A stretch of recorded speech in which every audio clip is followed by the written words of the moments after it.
जी students, अस्सलाम वालेकुम, बिस्मिल्लाहिर्रहमानिर्रहीम.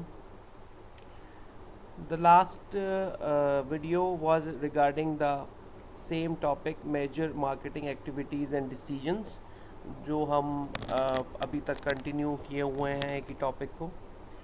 सो अब हम उसके थर्ड पार्ट की तरफ मूव कर गए हैं कि what these decisions further elaborated.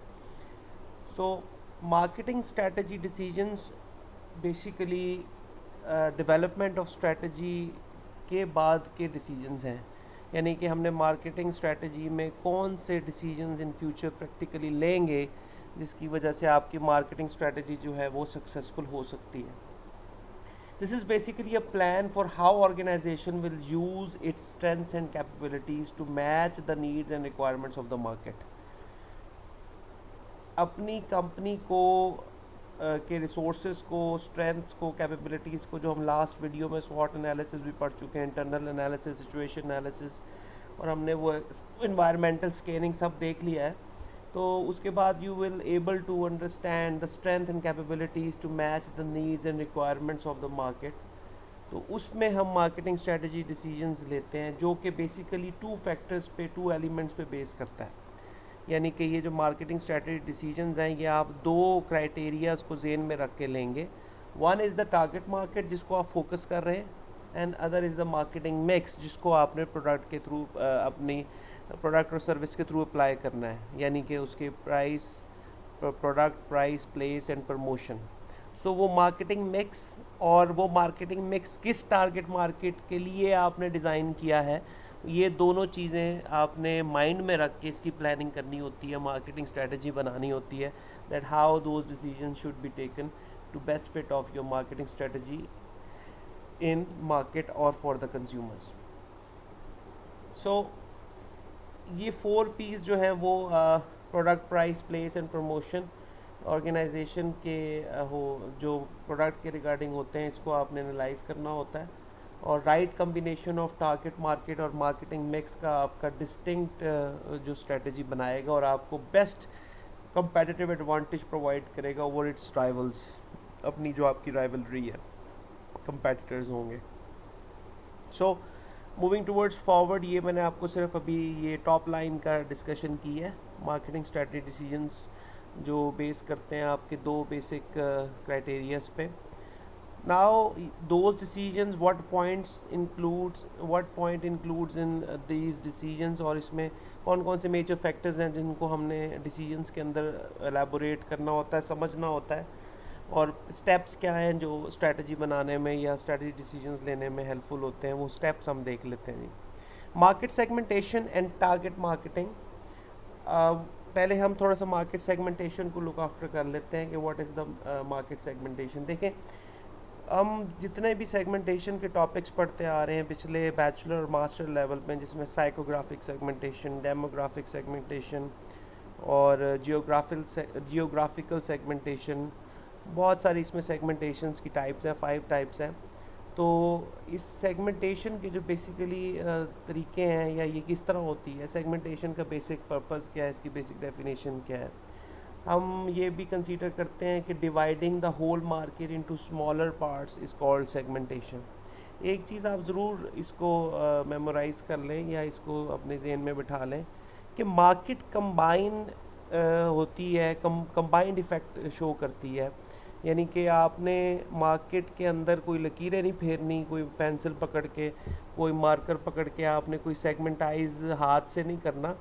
वो ऑलरेडी सेगमेंट्स इन आपकी मार्केट के अंदर एग्जिस्ट हो रहे होते हैं. You just need to find out the best segment for your product और सर्विस. आपने वो सेगमेंट, होमोजीनियस नीड्स जिनके अंदर पाई जाएँ, segment who has the homogeneous needs, वो सेगमेंट आपने फाइंड आउट करने होते हैं जिनकी सिमिलर नीड्स हों, वांट्स हों, करेक्टरिस्टिक्स हों.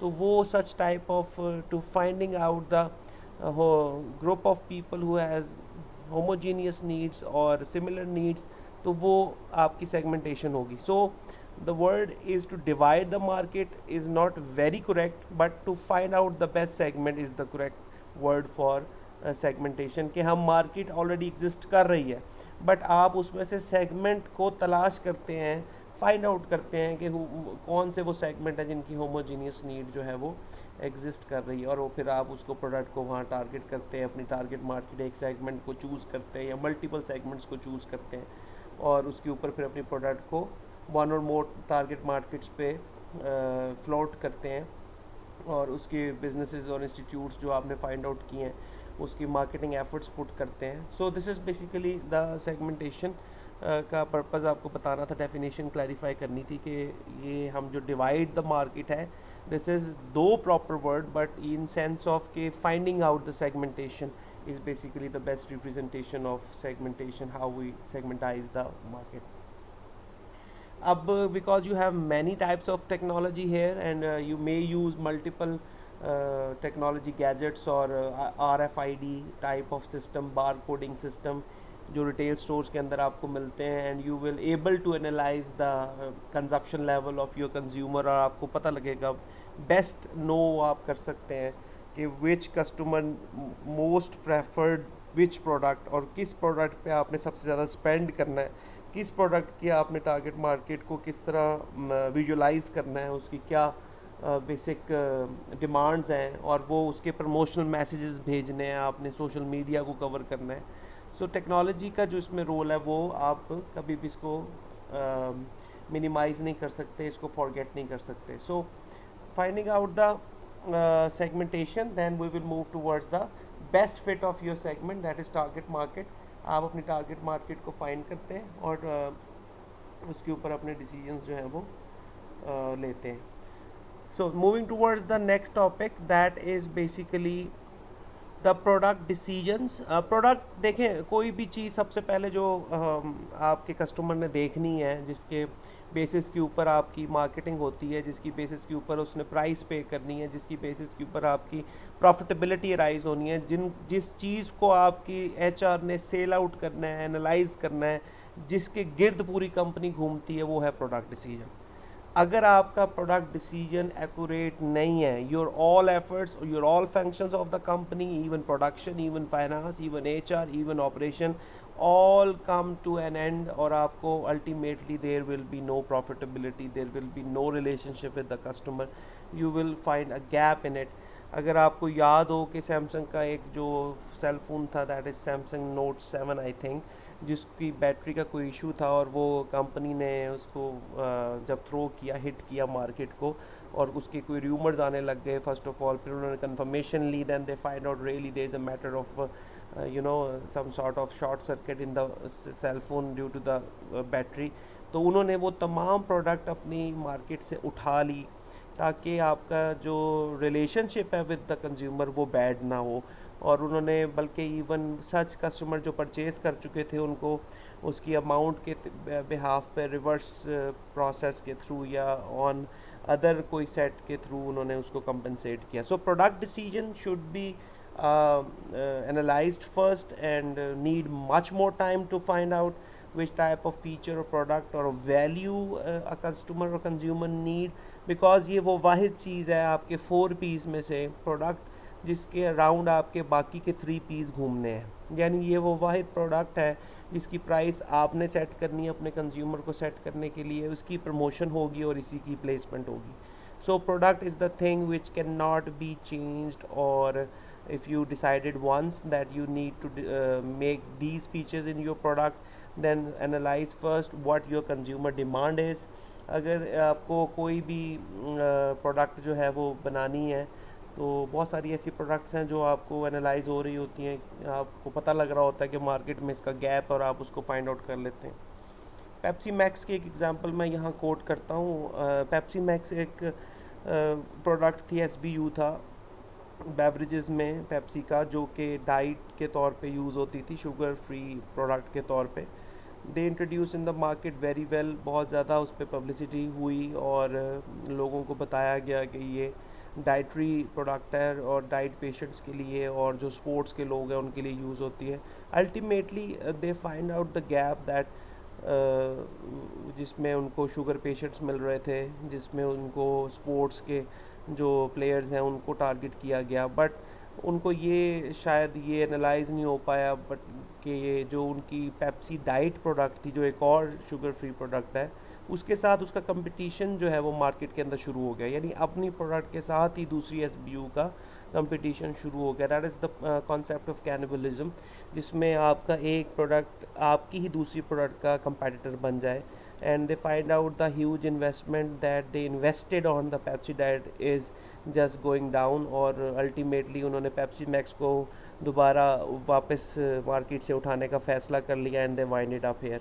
तो ये सच प्रोडक्ट डिसीजंस जो हैं वो होते हैं कंपनी से, बड़ी बड़ी कंपनी से भी, जिनको फेस करना पड़ता है, और वो अपनी इन्वेस्टमेंट का कुछ पोर्शन जो है लूज़ कर बैठते हैं। तो this is the important of product decision जो हम करते हैं। ओके जी, पोजीशनिंग अगर आप बात करें तो product positioning is the core of product decision. Means के पोजीशनिंग ही लीड करेगी आपके प्रोडक्ट की सेलिंग को। The first name comes in your mind in terms of you know when you feel thirsty and you feel some need of your water, जब आप dehydration feel कर रहे होते हैं तो आपको जो पहला नाम आपके जेहन में आता है दैट इज़ द नेस्ले इन पाकिस्तान, जो आप प्योरिफिकेशन के बिहाफ पे या आपका ट्रस्ट उसके साथ इतना बिल्ड हो चुका है कि ये that product got a huge positioning setup in your mind, and आप कोई भी नहीं कतराते अपने हाईवेज़ पे जाते हुए, सबसे पहला नाम आप वो लेते हैं, फिर आपको पता लगता है जी साबिर पानी पड़ा हुआ है, एंड यू विल रियलाइज़ कि शायद मुझे अगले टर्मिनल पे वो नेस्ले की कोई छोटी बोतल मिल जाए, और आप वो साबिर वाटर बॉटल नहीं लेते। So these are the things that positioning do. Your customer and consumer attract through the positioning. ये रेपुटेशन होती है किसी भी प्रोडक्ट की, यानी कि अगर आपकी प्रोडक्ट की पोजीशनिंग ये कैसे बनती है इसको हम देखेंगे बाद में, लेकिन मैं आपको थोड़ा सा हिंट दे देता हूँ। This is the combined effect of your publicity and the features of your product and the need and want demand fulfil by that product. तो ये कम्बिनेशन इफेक्ट है, कंबाइन इफेक्ट है, जो कंपनी डिसाइड करती है to make the development of the positioning of a brand और a product. तो ये बहुत इंपॉर्टेंट है जी। When you decide the features of the product you have to keep in your mind that the product positioning should be clarified, and you have to make your strategies according to the brand personality, brand features कि consumer की demand को वो कैसे fulfill करते हैं। Moving towards the next topic ji, that is called pricing decisions। Hopefully आप इस marketing के lecture को ज़्यादा creative ले रहे होंगे, और आपको ये marketing थोड़ी सी practically समझ आ रही होगी कि how companies work, and I try my best कि आपको ये तमाम डिसीजंस जो हैं वो समझा पाऊँ, because this is the core area जिसमें बेसिक्स पे आपको स्ट्रेटजी बनानी है और आपने अपनी कंपनी को फ्लरिश करना है। अगर आप कल को कोई भी अपनी दराज पे भी कंपनी बनाता है या कहीं पे ऑनलाइन बनाता है, तो you have to make sure कि your these decisions will be helpful for you people as well. Pricing decisions की अगर हम बात करें तो it leads to a revenue profit. ये वाहिद पी है जो आपको, पहले वाले पी हम प्रोडक्ट की बात कर चुके हैं, अब दूसरे पी के ऊपर आ रहे हैं, that is a pricing decisions. ये वाहिद पी है जी जो आपको कमा के देता है, यानी कि ये प्राइस एक ऐसी चीज़ है प्रोडक्ट की जिसने रेवेन्यू लेके आना है, जिसने प्रॉफिट लेके आना है। बाकी के जो तीनों पीज़ हैं, प्रोडक्ट, प्लेस एंड प्रमोशन, वो निरे एक्सपेंस है, यानी कि उसके वो कंपनी ही लगाएगी, कंपनी ने उस पर इन्वेस्ट करना होगा, वो पैसा कंपनी से निकल के उनके ऊपर लगेगा। अगर आपने प्लेस की एलोकेशन करनी है, प्लेसमेंट करनी है, अगर आपने प्रमोशन करनी है, अगर आपने प्रोडक्ट डिज़ाइन करनी है, प्रोडक्ट के features, but the price is the P which innovates और creates the leads to revenue and profit. All elements of the marketing mix such as product development, promotion, and represents the expenses only. So this is the only P that has the major input in the company by taking some revenue from the customer or outside the company. और एक और जी major जो point है pricing decision का जो आपने mind में रखना है, that is the it is the one P that directly connected towards the customer demand, यानी कि ये वाहिद प्राइस है। P price is a typically direct connection with the customer demand. This connection makes pricing the most over manipulated element of the marketing mix. तो marketeer जो है वो उसको routinely adjust भी करते हैं इस पी को, कभी इसको बढ़ा दिया, टैक्स लग गए, कभी रिड्यूस, कभी सेल लग गई। सो ये वो वाहिद चीज़ है जो ईजीली चेंज है। थर्ड पॉइंट जो इसका है that is easy to change, यानी ये वाहिद चीज़ है इन 4 पीज़ में से जो आप रियल टाइम में चेंज कर सकते हैं। फ्यू अदर एस्पेक्ट्स हैं जो मार्केटिंग के, जो आप उसको रियल टाइम में ऑल्टर कर सकेंगे, but price is the element, is the P of the marketing mix that can be change in real time basis. यानी कि इसको आप कभी भी किसी भी टाइम पे फ्लक्चुएट कर सकते हैं अकॉर्डिंग टू योर कस्टमर और कंज्यूमर और प्रोडक्ट सेलिंग डिमांड्स। तो ये बहुत की पॉइंट है मार्केटियर्स के लिए, जो लोकल मार्केट की कंडीशंस को देखते हुए, जिस तरह आजकल सिचुएशन है लॉकडाउन क्वारंटाइन की। सो अगर सेलिंग नहीं हो रही है तो ऑनलाइन आपके बहुत सारे ब्रांड्स हैं जिन्होंने सेल इंट्रोड्यूस कर दी है and they are moving towards. अब ब्रांड वही है, प्रोडक्ट वही है, प्लेसमेंट चेंज हो गई है, वेबसाइट पे ऑनलाइन आ गए हैं वो, और प्रमोशनल एक्टिविटी वही है, एंड नाउ द प्राइस भी वो जिसको रिड्यूस करके अपने कंज्यूमर को अट्रैक्ट कर रहे हैं। दो it's a short time, for the short time competitive advantage, ये एक कंपेटिटिव एडवांटेज है थोड़े टाइम पीरियड के लिए, but you know this is the better chance, कुछ ना होने से कुछ होना बेहतर है। सो जो 3 पॉइंट्स हमने ये पढ़ लिए हैं जो प्राइसिंग डिसीजंस में आपने कंसीडर करने हैं। अच्छा, एक बहुत इंटरेस्टिंग है जो हमारे पाकिस्तानी कल्चर में बहुत ज़्यादा है, that is the Q for customers. यानी कि हम लोग ये समझते हैं कि अगर ये प्राइस इस प्रोडक्ट की या सर्विस की ज़्यादा है तो definitely the quality will be high, तो क्वालिटी उस प्रोडक्ट की बहुत ज़्यादा एफिशिएंट होगी। यानी कि प्राइस की बेस के ऊपर हम ये अंदाज़ा लगा लेते हैं, तो pricing is the major quality cue for customers, कि ये प्रोडक्ट जो है वो हाई क्वालिटी की होगी, और अगर ये चीप है यानी इसकी प्राइस कम है तो we will analyse, we will decide, we will perceive that the quality is low. So अगर आपके पास या किसी भी कंज्यूमर के पास एब्सेंस ऑफ इंफॉर्मेशन है किसी भी प्रोडक्ट के रिगार्डिंग, आप उस प्रोडक्ट को हायर के लैपटॉप के बारे में कोई इन्फॉर्मेशन नहीं रखते, तो you know you need to be analysed by the pricing strategy, कि अगर हायर का लैपटॉप 1 लाख रुपए का तो it means there is something in it, जो कि इसकी प्राइस इतनी ज़्यादा हाई है।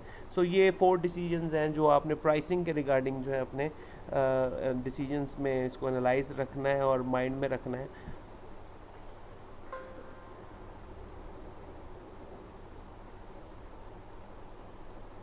ओके जी, this is the another part of your major marketing activities and decisions, जिसमें हम ये देखेंगे कि distribution and supply chain decisions को कैसे हम केटर कर सकते हैं, या उसमें क्या चीज़ें हैं जो हमने डिसाइड करते वक्त अपने माइंड में रखनी है। एक चीज़ आप ज़रूर अपनी ऑब्जर्वेशन में रखें कि कोई भी चीज़ जो कस्टमर को मिल रही है, ही और she is unaware what is going behind the scene, यानी कि वो प्रोडक्ट उस तक कैसे पहुंच रही है वो उसकी जानने की कभी कोशिश नहीं करता।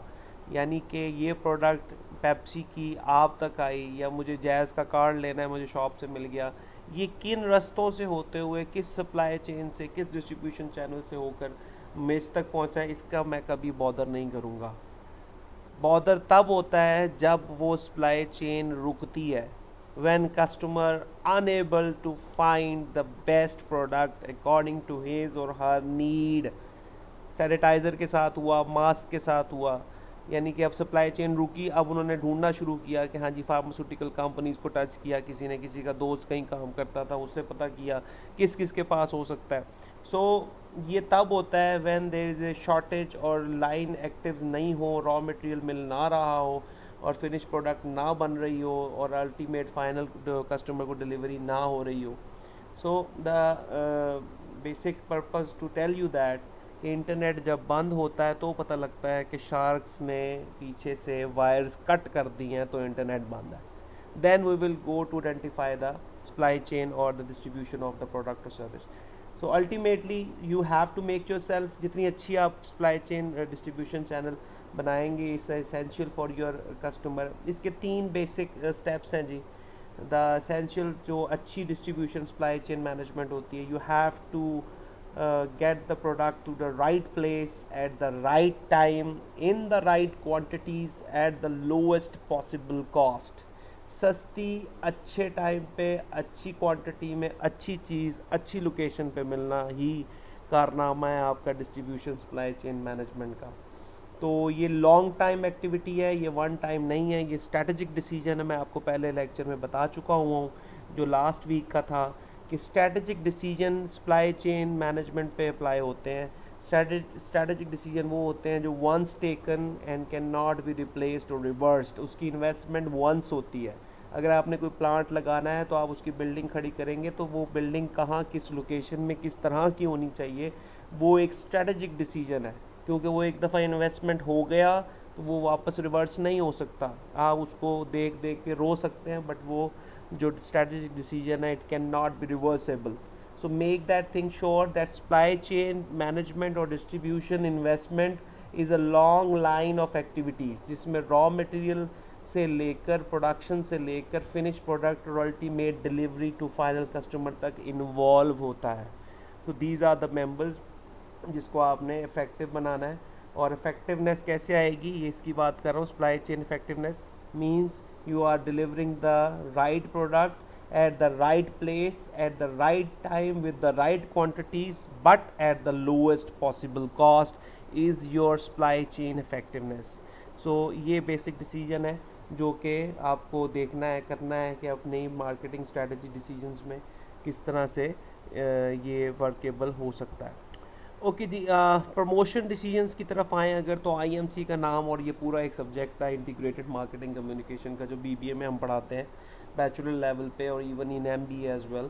सो you make that thing sure कि आपका जो आईएमसी है वो आपने थोड़ा सा देखा हो, और आपने अगर उसको पढ़ा है थोड़ा सा, तो यू विल बेटर नो कि what are the basic characteristics of this subject. This is in modern marketing promotion is replaced by IMC. अगर हम मॉडर्न मार्केटिंग की बात करें तो प्रमोशन का वर्ड आईएमसी से रिप्लेस कर दिया गया है, क्योंकि इसमें तमाम promotional activities, media advertising, direct mail, personal selling, sales promotion, public relation, packaging, store displays, website design, personal blah blah, to produce a unified customer focus message. क्यों बनाते हैं? ताकि हम एक सिंगल मैसेज अपने कंज्यूमर को, फोकस्ड मैसेज जो है वो डिलीवर कर सकें। क्योंकि कस्टमर आपका जो घर बैठा हुआ है, उसने अगर आपकी प्रोडक्ट को ख़रीदना है तो there a must be some delivery process जिससे उसको पता चले कि हाँ जी ये प्रोडक्ट मैं घर से लेने जाऊंगा तो मुझे ये वैल्यू इससे मिलनी है। तो वो ताकत लगाता है, वो अपने पैसे घर से लेके आता है और आपकी प्रोडक्ट को आपकी मार्केट में से, आपकी स्टोर में से लेकर घर जाके कंज्यूम करता है। सो इसमें तमाम लोग शामिल होते हैं जी। Customers means your employees, business partners, shareholders, government, media, society, ये तमाम पार्ट होंगे इसका, जिसमें आप देखें अगर आपने हलाल प्रोडक्ट को करना है मार्केट, तो you need to understand the society. अगर आप किसी इस्लामिक स्टेट में नहीं है, यू आर मूव, और आप ऐसी प्रोडक्ट कोई मेंशन कर रहे हैं जो हलाल नहीं है, तो उसकी बिल्कुल आईएमसी चेंज हो जाएगा, उसका कम्युनिकेशन चेंज हो जाएगा। ये 1990s में प्रोमिनेंट में आया है कॉन्सेप्ट आईएमसी का, इंटीग्रेटेड मार्केटिंग कम्युनिकेशन का, और ये ज़्यादा इफेक्टिव होने लग गया। इसके सेल्स, एडवर्टाइजिंग, पब्लिक अफेयर्स और इन्फॉर्मेशन जो है इससे ज़्यादा इजीली जो है वो प्रमोट होती है, और इससे जो प्रमोशनल एक्सपेंसेस हैं वो रिड्यूस होते हैं, क्योंकि आप बेस्ट टारगेट कर रहे होते हैं कि मैंने किस वे से आईएमसी या इंटीग्रेटेड मार्केटिंग कम्युनिकेशन करनी है। It's a combination, integrated means it's a combination, marketing communication का ये कंबाइन इफेक्ट है, और इसमें हर चीज़ जो बेस्ट फिट होती है वो आप यूज़ करते हैं। अगर आप दराज की एग्जांपल लें तो वो मीडिया भी यूज़ कर रहा है, वो सोशल मीडिया भी यूज़ कर रहा है ऐप के ऊपर, हालांकि उसकी कोई प्रोडक्ट नहीं है अपनी, कोई मैन्युफैक्चरिंग नहीं है, but it's the brand of trading, और आप उसके थ्रू ट्रेड कर सकते हैं, और आपको वो हर जगह अखबार, न्यूज़पेपर में मिलेगा, आपके मैसेजेस में वो मिलेगा, जो आपके पुश मैसेजेस हैं उसके ऊपर वो मैसेजिंग करते हैं, आपको ख़बरों से पहले जो न्यूज़ हेडलाइन है उससे पहले वो मिलेगा। So they are using each and every strategy for integrated marketing communication, जो कि वो उनके कस्टमर को अट्रैक्ट करती है, उसकी नीड को सेटिस्फाई करती है। So this is basically the promotion decision कि आपने कहाँ पे जाके प्रमोट करना है अपनी प्रोडक्ट। हाँ जी, next topic is the branding and positioning. Positioning की वैसे मैं पहले ऊपर बात कर रहा हूँ, दैट इज़ द प्रोडक्ट। जब हम प्रोडक्ट पोजीशनिंग की बात कर रहे थे तो मैं इसको थोड़ा और ज़्यादा एलैबोरेट कर देता हूँ। इसमें एक बात जो ज़्यादा इम्पॉर्टेंट है वो ये है कि जो ब्रांडिंग होती है वो एक इमेज है, बेसिकली एक माइंड सेट है जो कि सेट हो जाता है एक कंज्यूमर के माइंड में। ये एक मार्केटिंग प्रोग्राम है पूरा, जिसके ऊपर आप ब्रांड बनाते हैं, ब्रांडिंग करते हैं, और उस अपने ब्रांड को अपनी रेप्यूट, उस प्रोडक्ट की रेप्यूट और उस सर्विस की रेप्यूट के मुताबिक डिज़ाइन किया जाता है। उसके स्टाइल को देखते हुए, प्रोडक्ट की उसके डिज़ाइन को देखते हुए, उसके फीचर्स को देखते हुए, तब जाके वो ब्रांड जो है वो एक प्रोमिनेंट रोल ऑफ ब्रांडिंग जो है अडॉप्ट करता है। तो इसमें प्राइस और वैल्यू भी शामिल हो जाती है, अवेलेबिलिटी भी ऑफ प्रोडक्ट और एक्सक्लूसिविटी भी शामिल हो जाती है, इमेज और रेप्यूटेशन ऑफ ऑफरिंग और फर्म भी शामिल हो जाता है। जैसी फर्म उसकी रेप्यूटेशन उसमें इन्वॉल्व होगी। So branding is basically the whole large area, एक मैक्रो लेवल है जिसके ऊपर आप मुख्तलिफ चीज़ों को इंटरचेंज करते हैं और एक बेस्ट स्ट्रेटजी यूज़ करते हैं to make the best brand of your product and service. Product positioning जो है वो मेंटल इमेज का नाम है, जो इस तरह मैं पहले बता के आया कि द प्रोडक्ट, अगर आप प्यास प्यास फील कर रहे हैं, थर्स्टी हैं, तो आपका जो first name in come in your mind is the positioning of that brand. इसी तरह अगर आप बेवरेजेस की बात करें तो अगर आपने कोई कोल्ड ड्रिंक लेनी है, the two brands is the most of the famous brand in Pakistan, Coke and Pepsi, जो आपके माइंड में सबसे पहले इस्टेब्लिश होते हैं। सो इट मीन्स कि उन दोनों ब्रांड्स की पोजीशनिंग इतनी ज़्यादा इस्टेब्लिश्ड है कि आपका मेंटल इमेज और कहीं हिलता ही नहीं है और आप उसी की तरफ टारगेट करते हैं और भागते हैं। सो ये बेसिकली प्रोडक्ट पोजीशनिंग इतनी ज़्यादा स्ट्रॉन्ग है कि you are unaware about the product product features. आपका इतना ट्रस्ट बिल्ड हो जाता है उस प्रोडक्ट के ऊपर, उस सर्विस के ऊपर, कि आप ये सोचते ही नहीं है कि अगर मैंने इस दफ़ा ये प्रोडक्ट इस क्वालिटी में ख़रीद लिया है तो क्या ये पॉसिबल है कि नेक्स्ट टाइम अगर मैं ये ख़रीदूँ तो मुझे वैसे ही मिले। फॉर एग्ज़ाम्पल, अगर आपने पेप्सी को किसी अच्छे स्टोर से पी और आप अपने घर के पास किसी आम दुकान से पेप्सी ले रहे हैं, तो क्या आपने कभी ये सोचा कि मैं इस दफ़ा ये पेप्सी शायद पीऊँ तो मुझे खट्टी मिले या इसका फ्लेवर ठीक ना हो? वो इसीलिए because you have the strong positioning कि जो प्रोडक्ट प्राइस ये मुझे उस स्टोर से मिल रहा है वो सेम क्वालिटी और सेम प्राइस मुझे इस आम शॉप से भी मिल रही है। सो ये जो सेटिस्फेक्शन लेवल है ब्रांडिंग का, पोजीशनिंग का, ये इतना ज़्यादा स्ट्रॉन्ग है कि आपके कंज्यूमर को आपकी प्रोडक्ट और सर्विस कंज्यूम करते वक्त कोई भी हेजिटेशन नहीं होती। If you have the strong positioning, if your product has the strong positioning consumers mind, you are easy to go, you are easy to make profits, you are easy to grab huge amount of money from the market. So ये branding और positioning इतने ज़्यादा powerful concept हैं कि इनका कोई भी जो है वो मद्दे मुकाबल नहीं है अभी तक। ओके जी, the last slide from this topic is the implementation and control. कि हम जब मार्केटिंग स्ट्रेटजी बना लेते हैं, उसकी प्लानिंग सेट कर लेते हैं, उसकी प्रोडक्ट पोजीशनिंग बना लेते हैं, उसकी सप्लाई चेन स्वॉट एनालिसिस, उसका इंटरनल स्कैनिंग, यानी कि यू हैव एवरीथिंग नाउ, और now you are going to implement and you are going to activate your strategy, marketing implementation. It is the process of executing the marketing strategy, that how marketing planning works. यानी कि इसमें आपने ये decide करना होता है कि marketing की प्लानिंग जो है वो वर्क कैसे होगी, यानी इसको स्टार्ट कैसे कर रहे हैं या हम इनिशिएट करना चाह रहे हैं तो उसका ये कैसे वर्केबल होगा। क्योंकि अगर आपकी स्टार्टिंग सही नहीं है, if you are unable to decide the starting point, और आपको उसकी मार्केटिंग स्ट्रेटजी के बारे में पता ही नहीं कि ये सिरा कहाँ से पकड़ना है या आपने अपने कस्टमर को कहाँ से ज़्यादा टच करना है, so marketing strategy will be all in when. तो आपने आपकी जो कंक्लूजन्स हैं, जो आपने पूरी हिरारकी बना रखी है, आपने जो एक पूरी प्रॉफिटेबिलिटी की रेशो बना रखी है, वो सारी डिस्टर्ब हो जाएगी। सो implementation is actually the part of planning itself. तो आपका ये टॉपिक भी जो सब्जेक्ट आप पढ़ रहे हैं, that is the strategic marketing management. तो स्ट्रैटेजिक की तो डिस्कशन कई दफ़ा हो चुकी है लॉन्ग टर्म, और मार्केटिंग की डिस्कशन भी कई दफ़ा हो चुकी है अपने पिछले लेक्चर्स में। जो मैनेजमेंट प्रोसेस है, अगर आपने इसको थोड़ा सा ऑब्ज़र्व किया हो अपने बैचलर मास्टर लेवल पे, या आपने इसको कभी कहीं ऑब्ज़र्व होते देखा हो प्रैक्टिकली, तो मैनेजमेंट के जो प्रिंसिपल्स हम पढ़ते हैं, पिलर्स हैं, वो प्लानिंग, ऑर्गेनाइजिंग, कंट्रोलिंग और मॉनिटरिंग, बेसिकली 4 प्रिंसिपल्स हैं जिसके ऊपर पूरी मैनेजमेंट परफॉर्म हो रही होती है। Same is the case with the marketing. आप मार्केटिंग पे भी वही प्रिंसिपल्स अप्लाई करते हैं, उसकी प्लानिंग करते हैं, उसकी ऑर्गेनाइजिंग करते हैं, उसकी कंट्रोलिंग करते हैं, उसकी मॉनिटरिंग करते हैं। यानी आप मार्केटिंग स्ट्रैटेजी जो भी बनाएंगे, for example you are going to develop a product, तो उसकी प्लानिंग होगी, उसकी ऑर्गेनाइजिंग होगी, उसकी कंट्रोलिंग होगी, उसकी मॉनिटरिंग होगी। फिर आप प्रोडक्ट के बाद उसको फ्लोट करना चाहते हैं, उसका एनालिसिस करना चाहते हैं, उसके फीचर प्राइस का डिसाइड करना चाहते हैं, तो उसमें भी पहले प्राइस प्लानिंग होगी, प्राइस ऑर्गेनाइजिंग होगी, प्राइस कंट्रोलिंग होगी और प्राइस मॉनिटरिंग होगी। मैनेजमेंट की जो वर्किंग है वो थ्रू आउट द फंक्शंस आपके चलती रहेगी। इसलिए इस सब्जेक्ट का नाम स्ट्रेटेजिक मार्केटिंग सिर्फ नहीं है, it's a strategic marketing management है।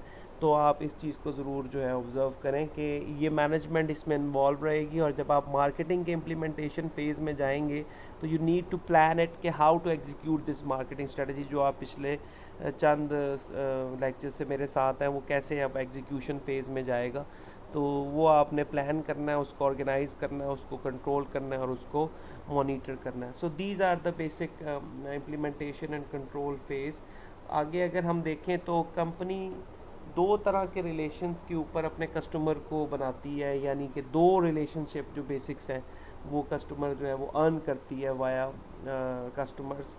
तो transactional marketing is to complete a large number of discrete exchanges with individual customers.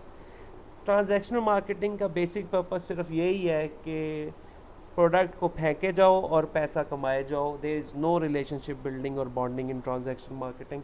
जैसे इसका नेम भी वाजे कर रहा है कि ये ट्रांजैक्शन बेस्ड है, यानी कि आपने प्रोडक्ट को अपने कस्टमर की तरफ इसलिए बढ़ाया या फेंका या स्टोर में रखवाया या फ्लोट किया to just grab the sale और just to need to earn an profit, to earn a profit. So not necessarily on attending customer needs and wants, इसमें necessarily कोई need and want जज नहीं हो रही है। सिर्फ आपने जस्ट उसको एनालाइज किया, प्रोडक्ट की डिमांड को, गैप को फाइंड आउट करके आपने बनाकर स्टोर के अंदर या किसी जगह पर रख दी, प्लेस कर दिया विदाउट एनालाइजिंग कि नीड एंड वांट की कोई चेंजिंग आ रही है। So transactional marketing is totally based on selling process. आपने अपने कस्टमर को सिर्फ इस्तेमाल करना होता है, अपने प्रोडक्ट दिखा कर उसको बेचना होता है।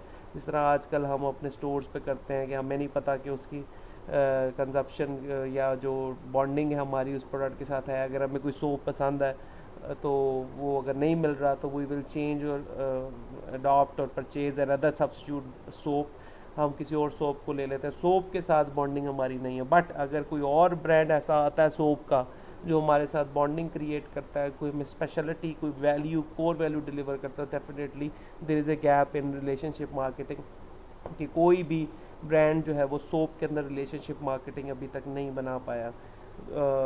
जितने भी सोप्स हैं वो कोशिश कर रहे थे trying to build a relationship. कोई बच्चों पे टारगेट कर रहा है, वो ज़्यादातर बच्चों को रिलेशनशिप मार्केटिंग में लेकर जा रहे हैं। तो these are the concept of relationship marketing. Relationship marketing जिसमें आपका गोल होता है लॉन्ग टर्म रिलेशनशिप और म्यूचुअली सेटिस्फाइड रिलेशनशिप रखने का कंज्यूमर के साथ, जिसमें both buyer and seller focus करते हैं वैल्यूड रिलेशनशिप पे। यानी कि आपका जो बेसिक पर्पस है to build a relationship, strong long relationship between buyer and seller, क्योंकि ये सेम और इंक्रीज़ होता रहता है। दो चीज़ें इसमें, या तो ये वैसा ही रहेगा एक दफ़ा बिल्ट हो गया और ये नहीं तो बढ़ता जाएगा अगर आपने उसको बेस्ट डिलीवर किया। तो इस deepen and grow stronger over time. So relationship marketing जो है वो प्रमोट करती है कस्टमर ट्रस्ट को, confidence in the marketeer who can develop a deeper understanding of customers' needs and wants. This puts the marketeer in a position to respond more effectively to customers' needs.